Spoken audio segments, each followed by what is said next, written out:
Frauds तो आजकल बड़े ही आम बात हो चुके हैं। अगर आपके साथ भी ऐसा फिनेंशियल फ्रॉड्स हो जाता है कभी, तो आप क्या करेंगे? ज्यादा से ज्यादा कोर्ट और कानून व्यवस्था का मदद लेंगे। लेकिन अब तो फेक सुप्रीम कोर्ट हियरिंग्स तक भी ऑर्गेनाइज किया जा रहा है आपको गुमराह करने के लिए। नमस्कार, मैं हूँ दीदी मौली। आज की इस वीडियो का मोटो है, ना बेवकूफ बनाएंगे ना खुद बनेंगे। पंजाब पुलिस ने संडे 29 सितंबर 2024 को एक साइबर फ्रॉड गैंग को पकड़ा, जो कि नोटेड इंडस्ट्रियलिस्ट वर्धमान ग्रुप की चेयरमैन एसपी ओसवाल से 7 करोड़ रुपया हड़प लिया था। इस गैंग ने fake supreme court hearings, fake arrest warrants और डिजिटल अरेस्ट जैसे इनोवेटिव कंसेप्ट्स का इस्तेमाल करके इस स्कैम को अंजाम दिया। स्कैम की शुरुआत एक साधारण सी फोन कॉल से हुई। मिस्टर ओसवाल को इसी फोन कॉल के जरिए बताया गया कि उनका नाम एक क्रिमिनल केस में आया है, जहां पे स्कैमर खुद को सीबीआई ऑफिसर बता रहा था और कहा कि मलेशिया जाने वाली एक पार्सल को सीज किया गया है और उस पार्सल में से 58 फेक पासपोर्ट्स, 16 डेबिट कार्ड्स और भी बहुत सारे सस्पिशियस मटेरियल्स मिले, जो एलिजिडली मिस्टर ओसवाल के आधार कार्ड के साथ लिंक था और इसीलिए मिस्टर ओसवाल बन गया इस केस का प्राइम सस्पेक्ट। स्कैमर्स ने मिस्टर ओसवाल के साथ एक वीडियो कॉल अरेंज किया, जिसमें उन्होंने एक ऑफिस एनवायरनमेंट दिखाया बैकग्राउंड में और सीबीआई का बहुत बड़ा सा लोगो लगा के रखे थे। सुप्रीम कोर्ट की नकली अरेस्ट वारंट तक बनाकर भेजा गया मिस्टर ओसवाल को, जिसने अर्जेंसी और डर के माहौल को पैदा करने में बहुत ही मदद किया। गैंग ने मिस्टर ओसवाल की एक वेल नोन इंडस्ट्रियलिस्ट होने का नाजायज फायदा उठाया और कहा कि ये केस अगर पब्लिक के सामने आए तो मिस्टर ओसवाल को बहुत एम्बेरस का सामना करना पड़ेगा। इसीलिए मिस्टर ओसवाल को फिजिकली अरेस्ट करने की बजाय डिजिटली अरेस्ट किया जाएगा, जिससे तो पब्लिक एम्बेरसमेंट के हाथ से मिस्टर ओसवाल बच जाएंगे और मिस्टर ओसवाल की बेल कराने के लिए एक लॉयर तक अपॉइंट किया जाएगा। और इन्हीं सारी बातों से मनाकर मिस्टर ओसवाल से 7 करोड़ रुपया का डिमांड किया गया, जो कि बाद में वापस कर दिया जाएगा जब चार्जेस क्लियर हो जाएंगे। लेकिन ऑब्वियसली स्कैमर्स लोग तो पैसा वापस देने के लिए नहीं लेते हैं। ये स्कैम की अंदाजा लगाते ही मिस्टर ओसवाल पुलिस को जाकर रिपोर्ट किया और पुलिस ने बहुत ही अच्छा काम करके 5.25 करोड़ रुपया रिकवर भी किया। अगर आपके साथ भी साइबर क्राइम अटेम्प्ट हुआ है मेरे दोस्त, या आप में से कोई भी अगर अनफॉर्चुनेटली साइबर क्राइम का शिकार बने हैं या फिर आसपास होते हुए दिखे, तो कमेंट में जरूर लिखिए ताकि हम और लोगों तक अवेयरनेस फैला सके। आपको बता दूं, ट्राई यानी कि telecom regulatory authority of India, इसकी नाम से फेक कॉल आना आजकल बहुत कॉमन हो रहा है। मुझे खुद ट्राई के नाम से ऐसे फेक कॉल्स आए और मुझे बोला गया कि मेरे फोन नंबर्स को ब्लॉक कर दिया जाएगा क्योंकि मेरे आधार नंबर से किसी और का नंबर रजिस्टर्ड है और उससे इलीगल एक्टिविटीज हो रहा है और इसीलिए मेरा नंबर को ब्लॉक कर दिया जाएगा। अगर आपको भी ऐसा कॉल आते हैं तो जान लीजिए मेरे दोस्त कि वो सब फेक कॉल्स है। आपसे पैसे हड़पने की मतलब में किया जा रहा है ये सारे कॉल, क्योंकि ट्राई आपको मैसेज करके या फोन करके कभी भी आपकी कॉल सस्पेंशन के बारे में बात नहीं करते। चलिए जान लेते हैं कि किस किस प्रकार का साइबर क्राइम्स आपके साथ हो सकते हैं। फाइनेंशियल फ्रॉड्स, जैसे कि आपकी फाइनेंशियल डिटेल्स चुरा के आपके अकाउंट से ही फ्रॉडुलेंस ट्रांजैक्शंस की बहुत सारे केसेस आए दिन सामने आते हैं। इसीलिए स्पैम ईमेल्स या वेबसाइट्स में अपनी बैंकिंग डिटेल्स शेयर ना करें। यूपीआई एप्स के थ्रू अनऑथराइज्ड ट्रांजैक्शन से सतर्क रहिए। अपनी फोन को हमेशा स्ट्रॉन्ग पासवर्ड या फिंगरप्रिंट से लॉक करें और क्रेडिट या डेबिट कार्ड अगर मिसिंग है तो तुरंत बैंक को कांटेक्ट करके कार्ड को ब्लॉक करें और एफआईआर दर्ज करें।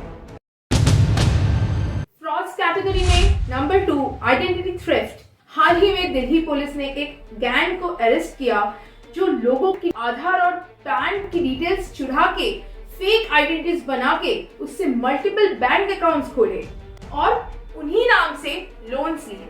यानी कि आपको पता नहीं पर आपके नाम पे लोन्स लिया गया। तीसरी कैटेगरी हो सकती है cyber bullying and harassment.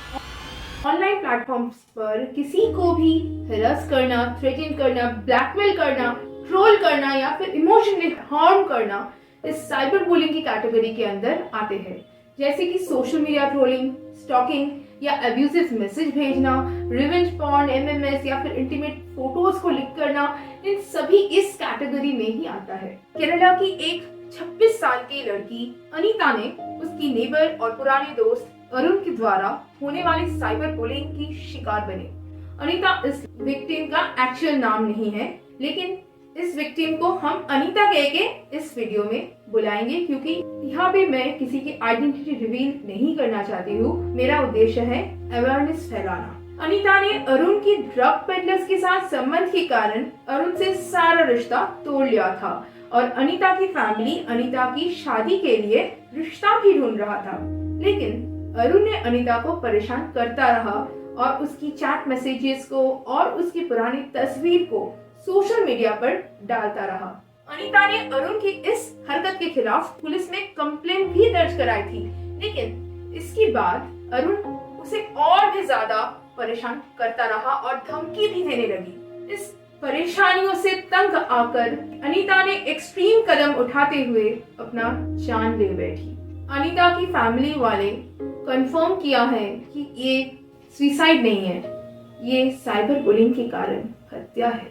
Bharat में साइबर बुलिंग के आंकड़े अलार्मिंग रेट से बढ़ रहे हैं, तो किसी पर भी अंधा भरोसा ना करें। क्या पता सामने वाले आपकी भरोसा का नाजायज फायदा ले जाए। नेक्स्ट कैटेगरी आती है ऑनलाइन डेटिंग फ्रॉड्स।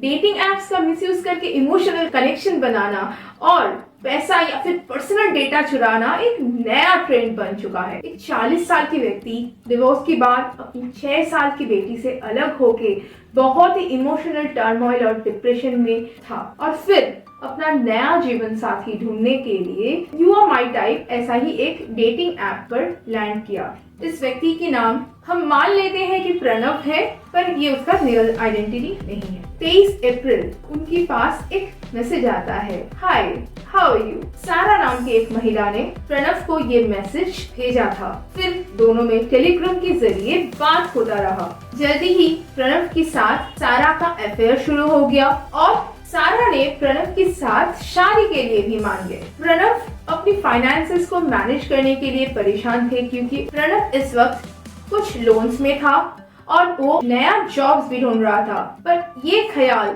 जानते ही सारा ने उसे फॉरेक्स ट्रेडिंग में इन्वेस्ट करने का सुझाव दिया। प्रणव ने ज्यादा इंटरेस्ट ना दिखाने से सारा ने फोर्स किया कि फरवरी 2025 में मैरिज से पहले प्रणव की अपनी सारी लोन्स खत्म होना जरूरी है और इसीलिए फॉरेक्स ट्रेडिंग के लिए सारा प्रणव को और भी इंसिस्ट करती रही। फिर सारा ने एक ट्रेडिंग प्लेटफॉर्म प्रणव को भेजा जो कि प्रणव ने ऑनलाइन चेक भी किया और उसे जेन्युइन पाया, लेकिन फिर सारा ने एक कस्टमर सर्विस का नंबर प्रणव को दिया और वहां से जो अकाउंट दिया गया उस पे प्रणव 50,000 के करीब इन्वेस्ट किया और करीब 5,000 का मुनाफा भी कमाया। इस प्रारंभिक सफलता से प्रेरित होकर 21 लाख की लोन लेकर प्रणव ने इन्वेस्ट किया फॉरेक्स ट्रेडिंग में और जब पैसा निकालने की कोशिश की तब 30% और टैक्स भरने को कहा गया। प्रणव ने और पैसा भी जमा किया, लेकिन फिर भी उन्हें अपना पैसा वापस नहीं मिला। सितंबर 21 तक प्रणव के साथ सारा ने सारा संपर्क तोड़ लिया और तब प्रणव को जाके एहसास हुआ कि उसके साथ इतना बड़ा स्कैम हुआ। ऑनलाइन स्कैम्स की और एक प्रकार फेक जॉब ऑफर्स। भारत के बहुत सारे युवा digital sales, marketing executive, customer support service या फिर डेटा एंट्री ऑपरेटर जैसी लुक्रेटिव करियर की लालच से कंबोडिया, लाओस, वियतनाम, म्यांमार में जा पहुंचते हैं और पहुंचते ही उनसे उसका पासपोर्ट छीन लिया जाता है और उन्हें जबरदस्ती टॉर्चर करके साइबर स्कैमिंग कॉल सेंटर्स में काम करने के लिए मजबूर करवाए जाते हैं, जहां से भारत के लोगों को निशाना बनाकर साइबर फाइनेंशियल फ्रॉड्स की शिकार बनाया जा सके। एक ऐसा ही विक्टिम कंबोडिया से भागकर इंडियन एम्बेसी के साथ संपर्क किया और अपना बयान दिया, तभी पूरा केस सामने आया। इंटरपोल ने भी पिछले महीने फेक जॉब ऑफर्स द्वारा लार्ज स्केल ह्यूमन ट्रैफिकिंग और उनसे जबरदस्ती साइबर इनेबल्ड फाइनेंशियल क्राइम कराने के बारे में ग्लोबल वार्निंग जारी किया है। अब इतने सारे इंसिडेंट्स बताकर मैं आप लोगों को डराना नहीं चाहती, बल्कि मेरा उद्देश्य है आप लोगों को जागरूक करना और अवेयरनेस फैलाना, ताकि आप सतर्क रह के सावधानी से अपनी फाइनेंशियल डिसीजंस ले पाए।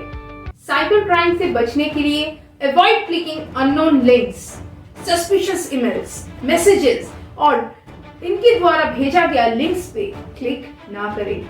पब्लिक वाईफाई यूज करते समय VPN का यूज करें और फाइनेंशियल स्टेटमेंट्स को रेगुलरली मॉनिटर करते रहे। और अगर आपके आसपास साइबर क्राइम होते हुए दिखे तो तुरंत ऑथोरिटीज को जाके रिपोर्ट करें।